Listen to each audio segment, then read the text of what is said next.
I'm standing at a drive-thru. It's a Tuesday. Nothing special. I order the same combo I've been ordering since high school, and the total comes up 14.37. $14 for a burger, some sad fries, and a cup of ice with soda in it. I sat in that parking lot for a second, just staring, because I remembered paying $6 for this. $6. And I was full after.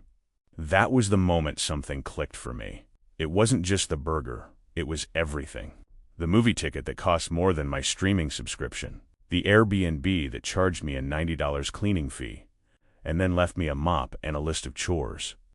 The course that promised to change my life and turned out to be a YouTube playlist in a trench coat. We didn't get poorer.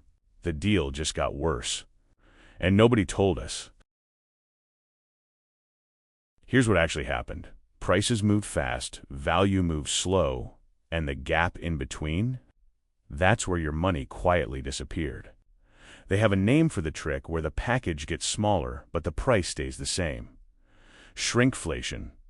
They have another trick where they show you a $12 item, then add a service fee, a convenience fee, a delivery fee, and a we exist fee. And suddenly, it's $21. By then, you've already mentally committed. The anchor was the $12. The damage is the $21. And the sneakiest trick of all? We adapted. We got used to it. $30 fast food for two became normal.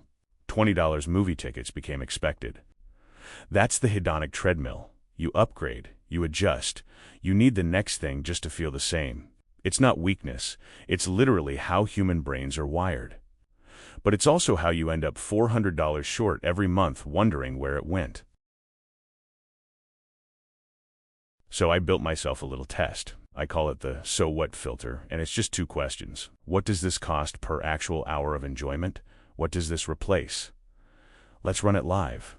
Movie ticket, $18, 2.5 hours. That's $7.20 an hour, before the $9 popcorn turns it into $10.80 an hour. Streaming service, $16 a month. 20 hours watched.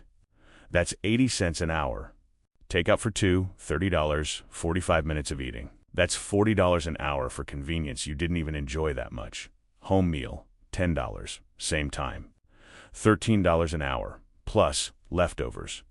Plus, you're not waiting in a parking lot. The numbers don't lie. But they also don't mean you can never go out. They just mean you stop going out by default and start going out on purpose. Here's where the money actually goes, category by category. Fast food. 4 times a week costs roughly $120 a month per person. Drop it to once, as a treat, as a ritual, something you actually look forward to, and you've got $90 back. That's not deprivation. That's a choice.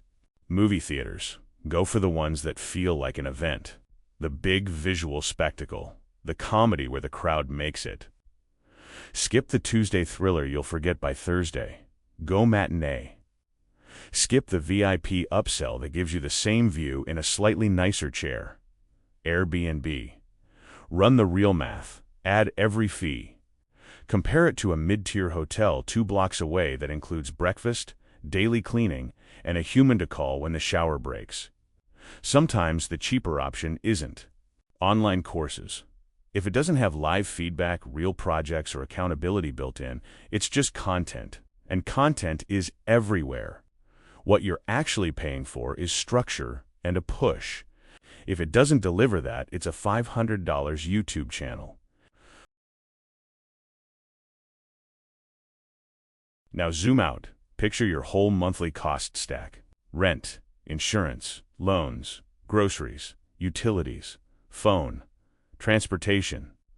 If you're taking home $4,000 a month, and most of us are somewhere in that range, there's not a lot of slack.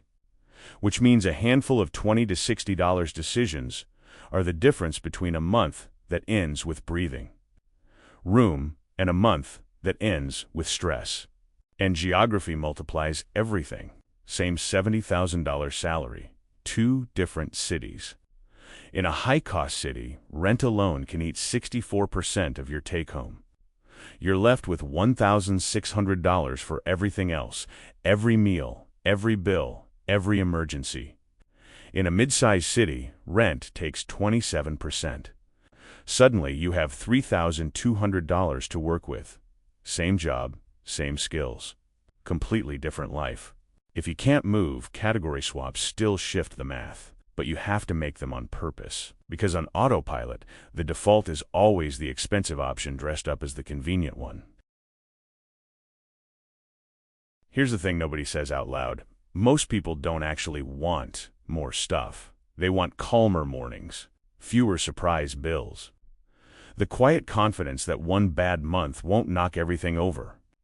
Money's real job is to buy options and reduce stress. That's it. Not to signal status, not to keep up. To give you flexibility and peace. So the goal isn't to live like a monk. It's to stop funding someone else's profit margin on things that stopped delivering joy months ago, and redirect that cash toward things that clearly do. One framework that helps: 50/30ths, 20, 50% to needs, 30 to wants, 20 to savings and debt. It's not a law. It's a starting ratio. A weekly 5-minute check keeps it honest. A monthly hour resets one leaking category. A quarterly review tackles the big three: housing, transport, insurance, hunting for better deals. Over a year, the freed-up cash stops being abstract. It becomes a real emergency buffer, a trip that feels earned. Investment contributions that start compounding quietly in the background while life just happens. I'm not here to tell you to stop having fun. I like good food. I like nice things. I bought the overpriced concert wristband. I've paid the Airbnb cleaning fee and done the checkout chores. But I've learned the difference between spending with intention and spending on autopilot. One of them feels good the next morning. One of them doesn't. So here's the only ask: pick one category this week. Run the filter, find the number. Make one swap, not forever, just for 2 weeks, and see what happens to your mood and your account. A single clean win does more than any budget spreadsheet ever will. The burger will still be there. You'll just stop letting it play you.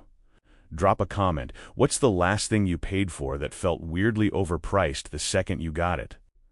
I read every one.